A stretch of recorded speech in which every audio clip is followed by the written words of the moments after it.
그리스도인은 꼭 전도를 해야 합니까? 여러분 답은 뭡니까? 하면 좋고 안 해도 괜찮습니까? 제가 그동안 제 개인 경험이나 다른 많은 분들의 간증을 들으면서 거의 확신한 것은 구원 받기는 쉬운데 받은 구원을 유지하기는 쉽지 않다는 것이고, 그 가장 실감나는 예증이 이스라엘 백성들이 애고로부터 구원받아 나와서 홍해 건너므로 침례를 대치하고 광야에 구원받은 백성으로 섰지만 가나안에 들어가는 데는 많은 사람이 실패했습니다. 구원받았는데 유지가 안 된 거예요. 오늘날도 마찬가지입니다. 우리가 믿음으로 구원은 받지만 그 유지가 잘 안 되는 것은, 또 유지를 할 수 있는 최선의 길은 전도하며 사는 것이라는 사실을 저는 거의 확신하고 있습니다. 이 선교 정신, 영혼에 대한 부담 없이는 자기 신앙이 자라지를 않는 거예요. 그래서 오늘 이 문제를 좀 진지하게 다루려고 합니다. 언젠가 한번 말씀드렸듯이 제가 같은 설교는 하지 않지만 같은 말은 합니다. 이유는 두 가지예요. 잊어버렸기 때문에 또 한 것이고, 알고 있지만 실천하지 않기 때문에 또 한 겁니다. 그러니까 혹시 중간중간에 이미 들었던 말씀, 들었던 성경 구절이 나올지 모릅니다만은 다시 한번 잘 새기면서 오늘 이 문제를 다뤄보겠습니다. 말틴 루터의 종교개혁 정신은 크게 말하면 두 가지입니다. 오직 성경, 그리고 오직 믿음. 왜 이러한 개혁의 정신을 가지고 출발했습니까? 로마 카톨릭이 지배하는 1000년 이상의 기간 동안에 성경의 권위가 무너지고 성경에 없는 교리들이 많이 만들어졌습니다. 너무나 엉뚱한 교리들이 가르쳐지고 있었습니다, 교회에서. 루터가 성경을 혼자 깊이 읽다가 너무나 틀려진 이 교회 모습을 보고 이제 한탄을 하게 됩니다. 게다가 면죄부 판매가 시작이 되었습니다. 사람의 죄를 기도로 용서받는 것이 아니고, 예수님의 공로로 용서받는 것이 아니고 면죄부를 사야 된다. 여기에 이제 쇼크를 받은 것입니다. 그 다음에 오직 믿음. 이 당시 교회, 이 당시 구원은 믿음으로 되는 것이 아니고 교회를 통해서, 로마 교회를 통해야만, 때로는 면죄부를 사용해야만 구원을 받는 것입니다. 여기에 대해서 루터가 그렇지 않다고 외친 것이 이제 종교개혁의 정신이죠. 이렇게 루터가 이 종교개혁을 시작한 지 한 30년 정도 지난 다음에 깊은 고민에 빠지게 되었습니다. 그가 뿌리를 내리고 개혁 사업을 이뤄왔던 그 터전 비텐베르크를 떠나고 싶다는 고민이 온 것입니다. 제가 얼마 전에 한 집사님이 보내준 설교 동영상을 보게 되었습니다. 한국에 지금은 고인이 되셨지만 기독교의 아주 유명한, 아주 권위 있는, 또 아주 신망받는 한 목사님의 설교였습니다. 그분의 설교를 들으면서 제가 이 사실을 듣게 됐어요. 왜 비텐베르크를 떠나고 싶었는가? 오직 믿음만 너무 강조해서 그냥 믿음으로 구원받았다는 것만 강조돼 가지고 성경에 나오는 하나님의 말씀, 그리스도인들이 어떻게 살아야 되는지, 무엇을 해야 되는지를 가르치지 않은 것입니다. 말할 수 없이 타락에 들어갔습니다. 비텐베르크의 시민들은 아주 방탕하고 타락하게 되었습니다. 믿음으로 구원받았기 때문에 웬만하면 구원을 다 받는다는 거예요. 그래서 오직 믿음만 강조하다가 오직 성경을 제대로 강조하지 못한 결과로 그 비텐베르크가 그렇게 부도덕하게 되고 타락하게 되었다는 것이었습니다. 그래서 여기를 떠나고 싶다고 로토가 고민했다는 이야기를 제가 들었습니다.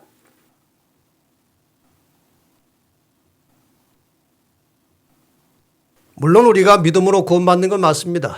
에베소 2장 8절에 보면은 너희는 그 은혜에 의하여 믿음으로 말미암아 구원을 받았으니 이것이 너희에게서 난 것이 아니요 하나님의 선물이라. 맞습니까?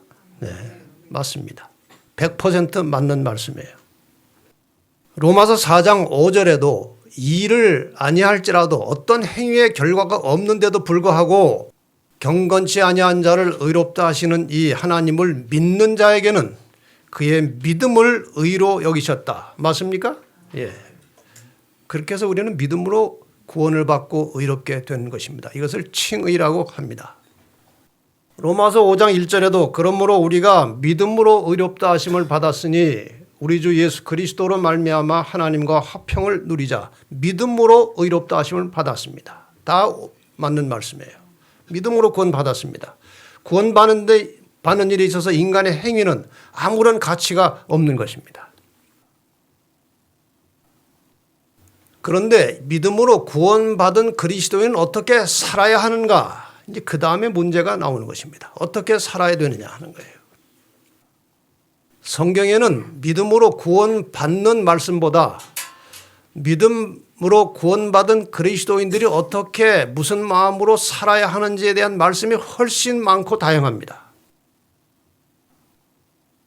그 말씀을 제가 일일이 다 설명할 시간은 없기 때문에 대표적인 성경 구절을 하나 보십시다. 여러분이 잘 아시는 대로 데살로니가전서 5장 16절로 24절입니다. 항상 기뻐하라. 쉬지 말고 기도하라. 범사에 감사하라. 이것이 그리스도 예수 안에서 너희를 향하신 하나님의 무엇이에요? 뜻이니라. 성령을 소멸하지 말며, 그러니까 믿음으로 구원받은 사람은 항상 성령의 이끌림을 받아서 살아야 된다는 것입니다. 예언을 멸시하지 말고, 우리가 왜 예언을 존중해야 합니까? 하나님께서 인간을 구원하시는 모든 섭리와 하나님의 뜻은 역사적 시간 속에서 이루어져 가는 것입니다. 치열한 선악간의 대쟁투의 역사 속에서 하나님의 구원의 사역이 이루어지고 있는 것입니다. 그런데 무엇이 악인지 선인지 사람들은 대체로 분간을 못합니다. 왜냐하면 성경 말씀대로 선으로 변장한 악이 너무나 많기 때문에 잘 모릅니다. 그래서 하나님께서는 예언의 말씀을 통해서 역사적으로 어떤 악의 세력이 나타날 것이고 그 악의 세력이 무슨 전략으로 하나님의 백성들을 미혹하게 될 것이고 이런 내용들이 상세하게 예언을 통해서 나타납니다. 특히 마지막 시대에는 요한계시록의 내용을 정확하게 이해하지 못하면 갈 길을 제대로 찾을 수 없을 만큼 중요한 것입니다. 그래서 예언을 멸시하지 말고 범사에 헤아려 좋은 것을 취하고 악은 어떤 모양이라도 버리라. 악을 행하지 않는 것은 물론이거니와 모양조차도 내지 말라고 그랬어요. 평강의 하나님이 친히 너희를 온전히 거룩하게 하시고 또 너희의 온 영과 혼과 몸이 우리 주 예수 그리스도께서 강림하실 때 재림하실 때 흠 없게 보존되기를 원하노라. 우리 많은 재림을 기다리는 성도들이 이 기절만 보면은 괜히 기가 죽는 거예요. 영과 혼과 몸이 흠 없게 보존되라는 것입니다. 근데 그 다음 말씀을 보셔야 희망이 보입니다. 너희를 부르시는 이는 미쁘시니 그가 또한 이루시리라 그랬어요. 우리의 힘으로 안 되는 것입니다. 우리가 전적으로 하나님을 의지할 때 하나님께서 성령의 능력을 통해서 이러한 그리스도의 삶을 이루어 주시겠다는 약속의 말씀이에요. 에베소 4장 15절에 보면은 오직 사랑 안에서 무엇을 하여? 참된 것을 하라. 이 참된 것이라는 것이 곧 진리입니다. 진리 참자 아닙니까? 참된 것을 하라는 것은 진리에 순종하라는 것입니다. 범사에 그에게까지 잘할지라. 진리에 순종함으로 그에게까지 어떻게 하라고요? 자라나라는 것입니다. 그는 머리니 곧 그리스도라. 다시 말하면 범사에 참된 것을 하여 예수님에게까지 예수님을 우리의 모델로 해서 자라나라는 말씀이죠. 네.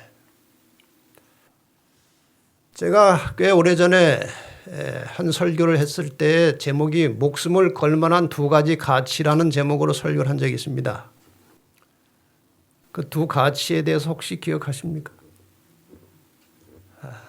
다행히 다 잊어버리신 것 같습니다.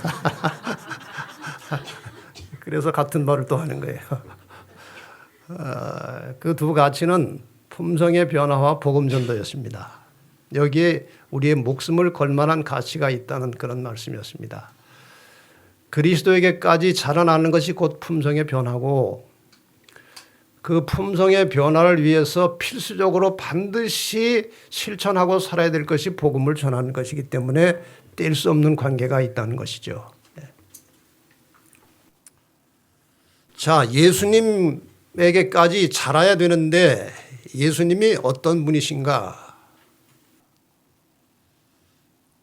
성경 많은 곳에 예수님에 대해서 말씀하고 있습니다만은 빌립보 2장 5절로 8절에 이 성경절은 제가 자주 여러 번 찾았던 성경절입니다. 너희 안에 이 마음을 품으라. 곧 그리스도 예수의 마음이니. 어떤 마음이었어요? 그는 근본 하나님의 본체시나 하나님과 같은 분이지만 하나님과 동등됨을 취할 것으로 여기지 아니하시고 오히려 자기를 비워 종의 형체를 가져 사람들과 같이 되었고 사람의 모양으로 나타나셨음에 자기를 어떻게 하시고 낮추시고 죽기까지 복종하셨으니 곧 십자가에 죽으심이라. 이런 마음을 품고 살라는 거 아닙니까? 자기를 낮추는 마음, 그리고 남을 위해서 희생하는 정신, 이것을 가지고 살라는 것입니다. 이런 마음, 예수의 이러한 마음을 품고 살라는 것입니다.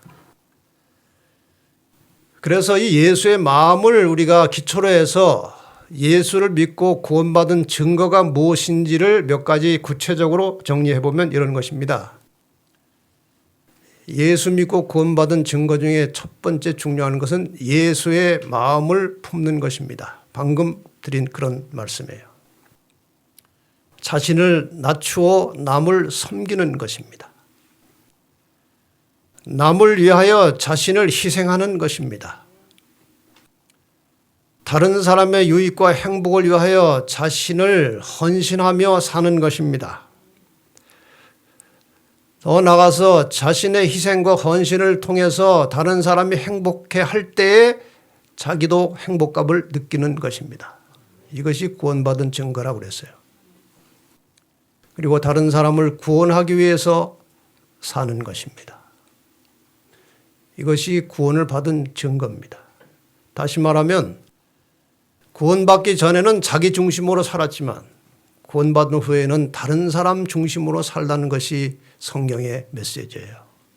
끊임없이 성경에서 외치는 메시지는 구원을 받은 그리스도인은 예수님이 남을 위하여 희생하고 헌신하는 것처럼 다른 사람을 위해서 살라는 것입니다. 그래서 구원받은 그리스도인에게는 다른 사람에게 복음을 전해야 하는 복음 전도의 사명이 있습니다. 다 우리는 빠짐없이 이 사명을 위탁받은 사람들입니다. 예수님께서 여러 말씀을 하셨지만 예수님의 두 가지 명령이 있습니다. 부탁이 아니고 명령에 수고하고 무거운 짐진 자들아 다 내게로 오라 하는 거예요. 오라. 내가 너희를 쉬게 하리라. 구원받은 그리스도인의 마음속에 진정한 쉼이 있는 것입니다. 진정한 안식은 구원 이후에 오는 것입니다. 그래서 오라고 하는 것은 우리를 구원하시겠다는 약속입니다. 오라, 내가 너희를 구원하겠다는 것입니다. 그리고 평강을 주시겠다는 것입니다. 마태복음 28장 19절에 예수님께서 이제 하늘로 가시기 직전에 또 다른 명령을 내리셨습니다. 그러므로 너희는 가서, 아까는 오라고 했는데 이제는 뭐예요? 가라는 거예요. 가서 모든 족속으로 제자를 삼아 아버지와 아들과 성령의 이름으로 침례를 주라.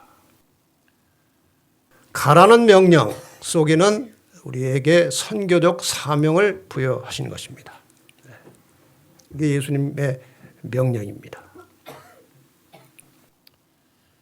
자, 실제로 이러한 예수님의 명령에 따라서 사람들이 어떻게 살았는지 성경에 나오는 구원받은 사람 이야기를 간단하게 이제 세 가지만 전해드리겠습니다. 좀 전에 말씀드린 사마리아 여인입니다. 그가 우물가에 왔다가 예수를 만났고 예수님과 이런저런 대화를 통해서 구원을 얻게 되었습니다.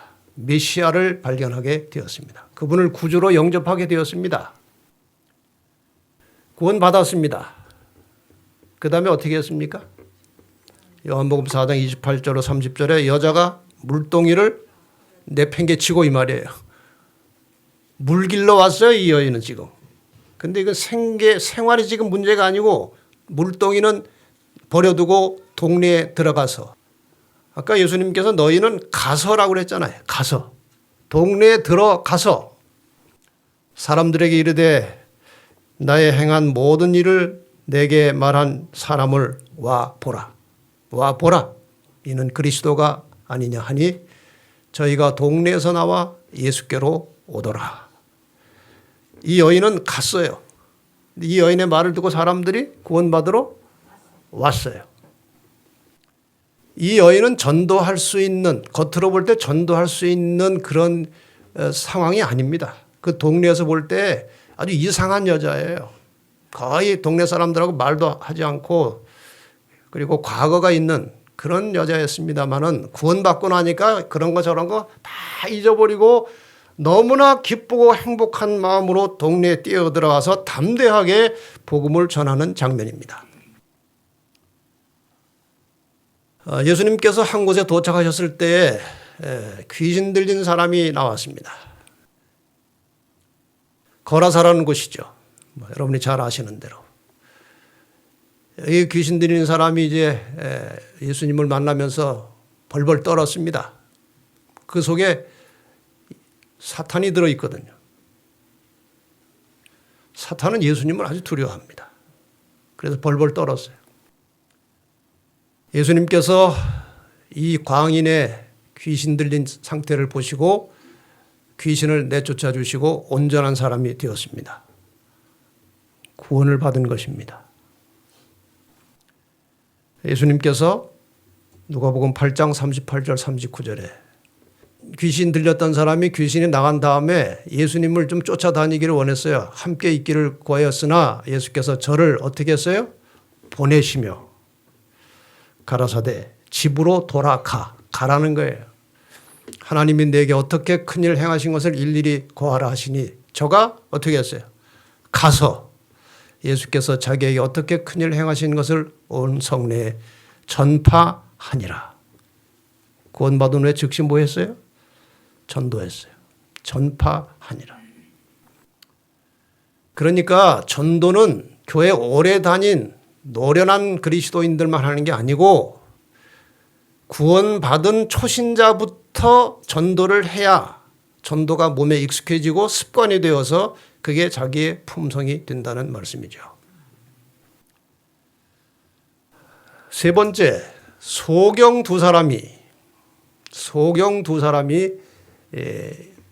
예수님의 소문을 듣고 예수를 만나면 눈을 뜰 수 있다는 확신을 가지고 이 소경 두 사람이 예수님을 찾고 기다리다가 마침내 예수 지나가는 길목에 오게 되었습니다. 그리고 소리를 질렀습니다. 눈 좀 뜨게 해달라고. 이에 예수께서 저희의 눈을 만지시며 가라사대 너희 믿음대로 되라 하신데 그 눈들이 밝아진지라. 예수께서 엄히 경계하시되 삼가 아무에게도 알게 하지 말라 하셨으나 저희가 나가서 예수의 소문을 그 온 땅에 전파하니라. 이 경우는 예수님께서 소문 내지 말라고 했는데도 소문을 안 낼 수가 없는 거예요. 구원받은 사람은 전도를 안 할 수가 없는 것이 정상입니다. 이게 구원의 증거예요. 여기 몇 가지 인용문을 좀 보겠습니다. 그리스도의 정신은 전도의 정신이다. 거듭난 마음속에 제일 먼저 생기는 충동은 다른 사람들 또한 구주께로 인도하고자 하는 충동이다. 이런 충동이 마음에 있으십니까? 모든 진실한 제자는 한 사람의 선교사로서 하나님의 나라에 태어난다. 그는 진실한 제자는 구주를 알게 되자 즉시 다른 사람들에게 그분을 알려주고자 열망한다. 말하고 싶은 거예요. 예수에 대하여. 참으로 거듭난 사람은 그 심령이 하나님의 사랑으로 가득 차 그가 소유한 기쁨을 다른 사람들에게 나누어 주고자 열망할 것이다. 이 말을 좀 더 적극적으로 하면, 좀 부정적으로 표현하면, 다른 사람들에게 자기의 구원받은 기쁜 소식을 나누어 주고자 열망하지 않으면 거듭나지 않은 것이다, 그 말이에요. 참으로 거듭난 사람은 그 소유한 구원의 기쁨을 다른 사람들에게 나누어 주고 싶다는 것입니다. 자, 전도를 하긴 해야 되는데 전도를 쉽다고 생각하는 사람은 흔치 않아요. 다들 전도가 어렵다고 생각합니다. 근데 오늘 여러분께서는 전도를 좀 쉽게 할 수 있는 방법을 제가 알려드릴 테니까, 뭐 처음 드리는 말씀은 물론 아닙니다만은 이제 잘 배우셔서 다음 달부터가 아니고 오늘부터 한번 실천해 보시기를 바랍니다. 이 정신을 가지고 성경에 나타난 전도의 원리를 좀 쉽게 설명드리겠습니다. 예수님께서 이 땅에 오신 목적이 여러 가지입니다. 물론 인간의 구속을 위해서 인간의 죄를 대속하시고 십자가에 돌아가시는 것이 최종적인 목표였지만, 그 과정 속에서 예수님은 하늘의 도를 사람들에게 전하는 전도를 하셨습니다. 그 전도에 대해서 예수님께서는 스스로 말씀하셨습니다. 마태복음 13장에 예수께서 비유로 여러 가지를 저에게 말씀하여 가라사대, 씨를 뿌리는 자가 뿌리러 나가서 뿌릴새 더러는 길가에 떨어졌고 더러는 돌밭에 떨어졌고 더러는 가시떨기에 떨어졌고 더러는 좋은 땅에 떨어졌다. 여기에 씨 뿌리는 자가 누굴까요? 예수 그리스도이십니다. 예수님께서 이 땅에 오셔서 하늘에서 가져온 생명의 씨를 뿌리셨는데, 그 생명의 씨를 받은 사람들의 마음밭에 따라서 결과가 다르더라는 거예요. 지금 제가 여기서 똑같은 말씀을 똑같은 사람이 하고 있지만 여러분의 개인적인 마음 상태에 따라서 그 영향은 다 제각각 다른 것입니다. 밭이 어떤 밭이냐에 따라서, 마음 상태가 어떠냐에 따라서 각각 다른 것입니다. 길가일 수도 있고, 그것은 새들이 와서 먹어버렸다고 그랬어요. 그 씨를. 흙이 얇은 돌밭에 떨어지니까 싹이 잠깐 나왔는데 뿌리가 깊이 내려가지 못하니까 해가 돋은 후에 뿌리가 없어 말라버렸어요. 더러는 가시떨기에 떨어졌는데, 그것은 식물이 자라긴 자라는데 가시가 자라서 기운을 막아서 열매가 맺히지 않은 것입니다. 좋은 땅에 떨어짐에 100배, 60배, 30배의 결실을 얻게 되었다는 것입니다. 여러분의 마음밭은 여기에서 모두가 다 좋은 땅이 되시기를 바랍니다. 하나님의 말씀에 씨가 뿌려졌을 때에 제대로 자라서 열매를 맺을 수 있는 그런 마음밭이 되기를 바랍니다. 자, 예수님께서 이렇게 말씀에 씨를 뿌리셨습니다. 그리고 예수님께서는 교회를 세우지 않으시고 그냥 씨만 뿌려놓고 가셨어요. 예수님 올라가신 다음에 제자들이 이제 오순절 다락방에 모여서 기도할 때에 성령이 임하셨습니다. 이 제자들이 예수님 돌아가시기 전의 상태와 돌아가신 이후의 상태는 180도 달라진 모습이었습니다. 이 과정은 제가 나중에 별도로 한번 설교를 다시 하려고 합니다. 어쨌든 제자들이 성령을 받고 나가서 전도할 때 하루에 수많은 사람들이 회심하고 돌아왔어요.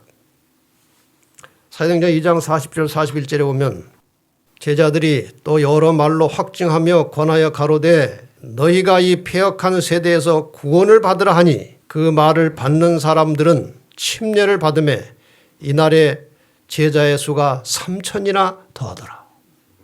하루에 3,000명 이상이 침례를 받은 거예요. 근데 도대체 그때의 말씀을 들은 사람들은 3,000명이 훨씬 넘었을 것입니다. 그런데 침례받은 3,000명은 도대체 누구냐 하는 거예요. 여기에 그 침례받은 3,000명이 어떤 사람들인지 이 설명을 잘 들으시면 알 수 있습니다. 사람들이 모이는 곳마다 그분께서 기별을 전하는 음성이 들렸으며 그분의 음성은 분명하고 뚜렷하였다. 예수님께서 하늘의 복음을 전하신 거예요. 씨를 뿌리셨어요. 아주 분명하게 확실하게 씨를 뿌리셨어요. 그 결과로 십자가의 죽으심과 승천 이후에 수천 명이 하루에 회개할 수 있게 되었다. 그러니까 그 하루에 돌아온 수천 명은 다 예수님께서 말씀의 씨를 뿌릴 때 씨를 받았던 좋은 땅들이었습니다. 거기에 씨가 뿌려졌던 거예요. 그 사람들이 하루에 말씀을 듣고 성령의 능력으로 침례를 받게 되었다는 것입니다. 그리스도께서 뿌리신 씨, 말씀은 마음속 깊이 심어지고 싹이 터서 제자들이 성령의 은사를 받았을 때 수확을 거둬들일 수 있게 되었다. 확실합니까? 이 성령의 역사로 하루에 수천 명씩 회심하여 돌아온 이것은 무슨 결과예요? 이미 예수님께서 말씀의 씨를 뿌려 놓은 결과로 나온 수확이었습니다. 이 원리가 매우 중요한 거예요.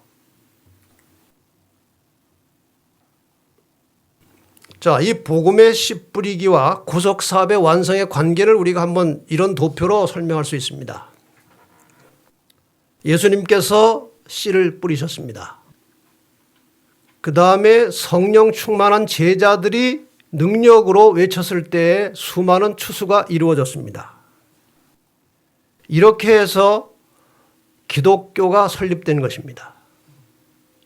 맞습니까? 네. 그렇다면 마지막 시대에 복음 사업이 맞춰지는 원리도 똑같은 것입니다. 지금은 우리 성도들이 먼저 구원받은 성도들이 하나님의 말씀의 씨를 뿌려야 하는 것이고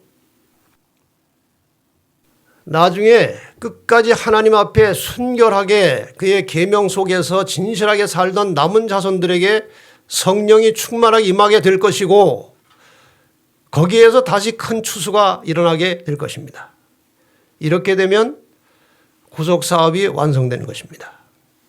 여기에 대한 성경절이 야고보 5장 7절에 이렇게 기록되어 있습니다.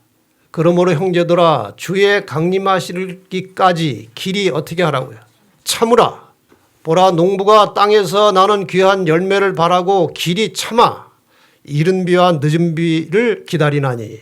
요엘서 2장 23절에도 거의 같은 말씀이 나옵니다. 여기에 이른 비와 늦은 비라고 하는 말씀이 나옵니다. 저 도표를 자세하게 잘 쳐다보고 계시면 약간의 글자의 변화가 올 것입니다. 저기에 성령 충만한 초기 교회 제자들에게 내렸던 성령이 바로 이른비 성령입니다. 이건 싹을 트게 하는 성령의 역사예요. 기독교 역사를 출발시키는 그런 역사입니다. 그 다음에 마지막에 성도들이 뿌려놓는 씨를 거두어내는 남은 자손들에게 임하는 성령은 저기에 나온 대로 하면 늦은비 성령의 역사입니다. 이렇게 해서 결국은 늦은비 성령의 역사를 통해서 구속사업이 완성된 것입니다. 이것이 원리예요. 그럼 오늘 우리가 해야 될 선교는 무엇입니까? 씨를 뿌리는 것입니다. 씨 뿌리는 전도를 해야 한다는 것이에요. 자, 이 씨 뿌리는 전도를 어떻게 하는 것인가? 자, 이것은 이제 제가 개인적인 경험을 말할 수밖에 없기 때문에 죄송하지만 그냥 제 경험 이야기를 좀 하겠습니다. 왜냐하면 저는 이 씨 뿌리기 전도에 대한 이 개념을 오래전에 확신하게 되었고 그동안 많은 씨들을 만들어 봤고 많은 씨를 뿌렸고 많은 경험을 하게 되었습니다. 그래서 여러분들에게 이 씨 뿌리기 전도에 대해서 제 경험 말씀을 잠깐 드릴 때 이 경험 얘기를 하다 보면 꼭 뭐 자기 자랑하는 것 같아서 상당히 주저할 때가 있는데 이건 뭐 제 자랑을 위한 것이 아니고 여러분들에게 희망을 주고 용기를 주기 위해서 제가 드리는 말씀이니까 잘 새겨서 들으시기 바랍니다. 좀 목사가 뭐 자기 자랑하나 그러지 마시고 잘 새겨서 들으시기를 바랍니다. 씨앗 속에는 생명이 들어 있습니다. 맞습니까? 그 생명력은 대단한 것입니다. 하나님이 넣어주신 생명력은 엄청난 강력한 힘이 있는 것이에요. 한 예를 들겠습니다. 2008년에 이스라엘 유적지 마사다에서 2000년 묵은 대추야자 씨가 발견되었습니다. 그 씨를 추정해 보니까 2000년 된 거예요. 저 씨를 뿌리면 날까요, 안 날까요? 한 연구소에서 그 씨를 심어가지고 재배를 했는데 2m가 넘는 식물로 자라난 거예요. 2000년 된 씨앗이요. 그래서 하도 오래된 씨라 나무 이름을 무드셀라라고 지었다고 그래. 이 무드셀라 나무. 2000년 묵은 씨앗이 열매를 맺은 것입니다. 성경에 이 말씀이 나옵니다. 히브리 4장 12절에 하나님의 말씀은 살았고 운동력이 있어 좌우에 날선 어떤 검보다도 예리하여 혼과 영과 및 관절과 골수를 찔러 쪼개기까지 하며 또 마음의 생각과 뜻을 감찰하신다. 말씀은 살은 거예요. 저도 뭐 설교자로서 여러 가지 부족한 점이 많이 있습니다만은 이 하나님의 말씀이 살아있기 때문에 이 설교 속에 하나님의 말씀이 성경 구절이 많이 들어가야 되는 거예요. 그래서 제가 설교 속에 성경절을 참 많이 집어넣고 말씀을 드립니다. 왜냐하면 제 이야기를 많이 해봐야 별로 힘이 없어요. 생명력이 없어요. 그래서 가급적 성경절을 제가 많이 집어넣어서 드리는 이유는 이 생명을 여러분에게 전달하고 싶어서 그런 것입니다.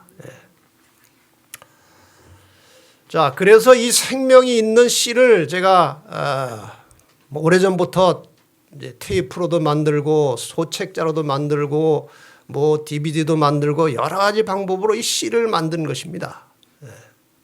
이건 지금 몇 개만 이제 예를 들어 드린 것인데 씨를 만들 때 인간의 소리가 많이 들어가면 씨가 힘이 없어요. 성경의 말씀이 들어가야 힘이 있는 거예요. 그래서 주로 성경 말씀을 근거로 해서 씨를 많이 만들어서 뿌려봤더니 확실하게 효과가 있는 거예요. 이 씨가 효과가 있는 거예요. 몇 가지 예를 들겠습니다. 저 지구 종말 시나리오라는 책은 여러분에게 익숙한 책인데 저건 기독교인들이 이 진리에 대해서 너무나 제대로 확실히 모르는 것들이 상당히 많다는 것을 제가 느꼈습니다. 성경을 가르쳐 보면 제가 다양하게 많은 계층의 사람들에게 성경을 가르쳐 봤는데 성경을 참 잘 몰라요. 그래서 그분들에게 성경을 좀 확실하게 이해시키고 이 마지막 때 어떤 일들이 전개되면서 예수님의 재림이 있을 것인지에 대해서 설명한 그런 책입니다. 저 책을 양심적으로 본 사람들에게 저는 많은 반응을 받았어요.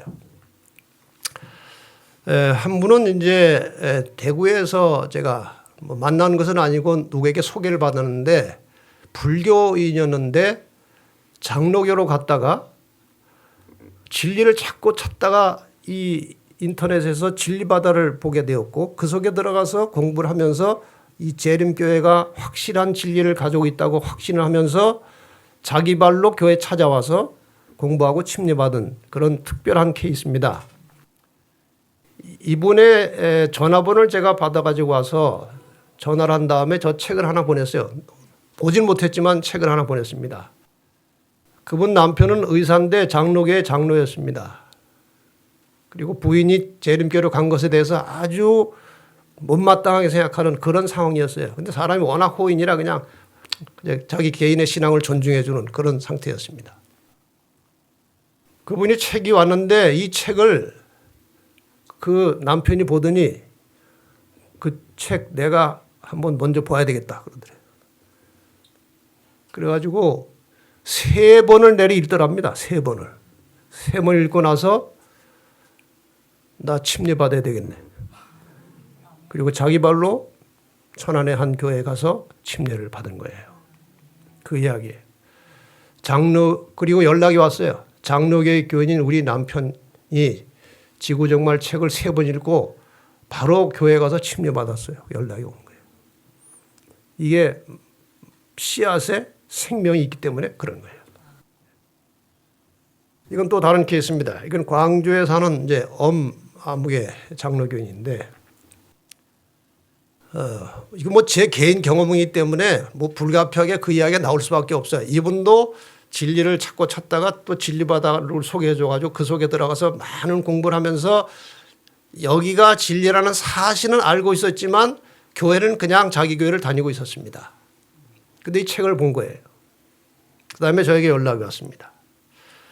재림교회 진리를 깨달은 지 꽤 되었지만 결단을 못 내리고 있었는데 이 책을 보니까 이러고 있을 수가 없어서 재림교회 출석을 시작했다는 것입니다. 뭐 사람들의 눈도 있고 그래서 좀 나중에 이사나 가면 이사 간 데 가서 교회를 옮겨볼까 했는데 이 책 보고 나니까 그때까지 기다릴 수가 없다는 것입니다. 그래 출석했다는 그런 이야기예요. 장로계 김아무개 목사님인데 우리 교회하고 관련도 좀 있습니다. 이분은 이제 그 전에 관련 전혀 없을 때 이 책을 본 거예요. 이 책을 2번 읽고 나니까 재림교회가 매우 성경적인 정통교회입니다. 제가 오해를 한 것 같습니다. 이제부터 제가 재림교회 재평가 작업을 시작해 보겠습니다. 이렇게 해서 시작된 게 재림교회 재평가 포럼이에요. 캐나다에서 한 분에게 연락이 왔어요. 아주 오래됐습니다. 전 전혀 모르는 사람이에요. 목사님, 제가 이번에 침례를 받게 됐는데 축하해 주시기 바랍니다. 이거 캐나다에서 와서 축하하라는 건지 그냥 말로 하라는 건지 도무지 알 수가 없었어요. 근데 물론 제가 못 갈 것은 알았겠지만 축하해 달라고 그래서 제가 어떻게 침례를 받게 되셨습니까? 왜 제가 축하를 해야 됩니까? 그랬더니 목사님이 집필하신 지구 희망 책을 보고 신앙을 시작해서 침례를 받게 되었다. 그게 이 얇은 책자예요. 이게 씨가 된 거예요. 씨가. 한 번도 제가 만나보지도 않았어요. 접촉해보지도 않았어요. 근데 씨가 돌아다니면서 일을 하기 때문에 여러분도 씨를 가지고 뿌리면 하나님께서 역사하시는 거예요. 하나님께서 역사하시는 거예요. 그러니까 너무 어렵게 생각하지 마시고 적절한 씨를 골라서 적절한 밭에다가 뿌리시면 거기에서 씨가 결실을 하고 자라나는 거예요. 저 책입니다. 지금까지 말씀드렸던 이 진리바다 속에는 이 재림교회가 가르치는 대부분의 성경의 가르침들이 거의 다 들어 있습니다. 저기 펼쳐서 들어가면은 재림교회가 주로 강조하고 가르치는 중요한 교리들이 저 속에 거의 다 들어 있습니다. 공부를 하시다 보면. 근데 저것을 듣고 저한테 연락 온 경우도 굉장히 많습니다. 제가 일일이 다 소개 못 하겠지만 한 3개만 소개하겠습니다. 이건 안양에서 한 분이 이제 연락이 온 거예요.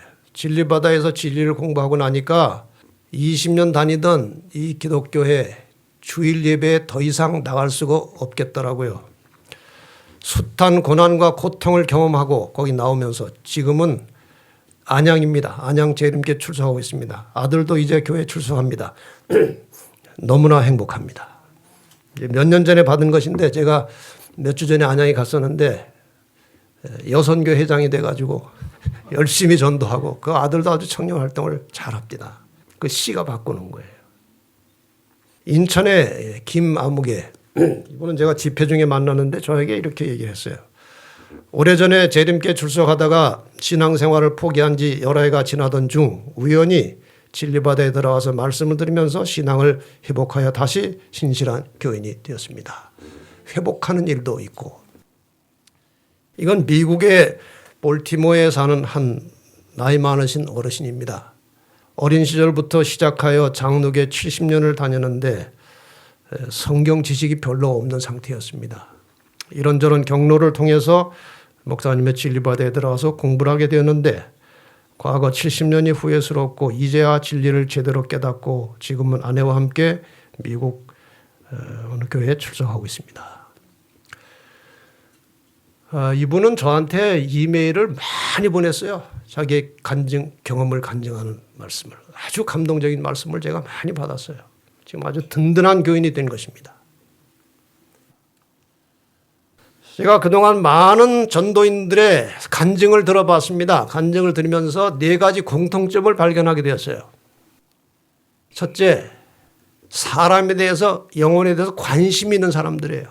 어떻게 하면 저 사람을 하나님께 인도할까? 관심이 있는 거예요. 그 다음에 2번째, 늘 영혼을 위해서 기도하는 사람들이에요. 여러분 오늘 주보에 이 쪽지가 또 한 번 들어있을 것입니다. 이미 그 전에 나눠줬지만 또 어디 가고 없을 거예요. 이번에는 단단히 결심을 하시고 이 영혼구원 카드에 표를 작성하셔서 기도하세요. 제가 종종 예배 시간에 이 표를 다 꺼내서 같이 기도하겠습니다. 그럴지도 몰라요. 그러니까 그때마다 써야 되니까 항상 해가지고 여러분 가지고 다니세요. 저도 여기 수첩에다가 이렇게 넣어서 이렇게 가지고 다녀요. 항상 여러분 영혼 구원할 대상을 가지고 사시라는 거예요. 기도하시면서. 그게 그리스도인. 남들을 위해서 희생하는 사람들이에요. 전도 잘하는 사람들은 거의 희생하는 사람들이에요. 가진 거 다 퍼주는 사람들이에요. 이런 사람들이 전도를 잘하더라고요. 그다음에 열정이 있어야 돼. 열정. 지치지 않은 열정이 필요한 것입니다. 자, 이제 2가지 성경절을 읽고 마치겠습니다. 전도의 원리가 이것입니다. 고린도전서 3장 6절로 8절 사도 바울이 하는 말씀이에요. 나는 심었고 이게 씨를 뿌렸다는 거죠. 아볼로는 물을 주었으되 오직 하나님은 자라나게 하셨나니 이게 원리입니다. 그러니까 우리가 씨를 뿌리는 것도 중요하지만 교회에 나온 사람들을 잘 케어하고 잘 보호해주고 잘 도와주고 친절하게 대해주고 이것도 전도예요. 이것도 분명한 전도입니다. 나는 심었고 아볼로는 물을 주었다. 우리 교회 보니까 물 열심히 잘 주는 분들이 여러 분 계세요. 얼마나 열심히 영혼의 애착을 가지고 일하시는지 몰라요. 그런즉 심는 이나 물 주는 이는 아무것도 아니로되 오직 자라나게 하시는 하나님뿐이니라. 심는 이와 물 주는 이가 일반이나 각각 자기의 일하는 대로 자기 상을 받으리라. 어떤 사람은 전도는 잘 못하지만 교인들 들어오면 친절하게 잘하는 사람들이 있어요. 그 사람도 다 상이 있다는 거예요. 왜? 그것에 의해서 영혼구원이 이루어지니까요. 고린도전서 15장 58절입니다. 그러므로 내 사랑하는 형제들아 견고하며 흔들리지 말며 항상 주의 일에 더욱 힘쓰는 자들이 되라. 이는 너희 수고가 주 안에서 헛되지 않은 줄을 알매니라. 여러분 열심히 씨를 뿌리시면 그 수고가 헛되지 않을 것입니다. 영혼을 사랑하는 마음으로 받은 복음을 증거하는 심령으로 이 씨 뿌리는 사역에 적극 동참하셔서 여러분의 신앙도 자라고 교회도 부흥되고 하나님께서 열매를 얻게 되시기를 바랍니다. 사랑의 아버지, 2000여 년 전에 하늘의 하나님이 이 땅에 오셔서 사람으로 오셔서 뿌린 생명의 씨앗 때문에 오늘 저희가 이렇게 존재하게 되었습니다. 은혜에 감사합니다. 우리도 예수님의 정신으로 씨를 뿌리며 살기를 원합니다. 믿음을 주시고 용기와 희망을 주셔서 말씀의 생명의 씨를 뿌리는 자가 되게 하옵소서. 이제 씨 뿌리는 자의 사명을 가지고 성전을 떠나는 우리 모든 사랑하는 진리의 뿔께 성도들에게 주 예수 그리스도의 크고 놀라우신 은혜와 우리 하나님의 거룩한 사랑과 성령의 감화 감동하심이 이제로부터 영원히 함께 하시기를 예수 그리스도의 이름으로 축원하옵나이다. 아멘.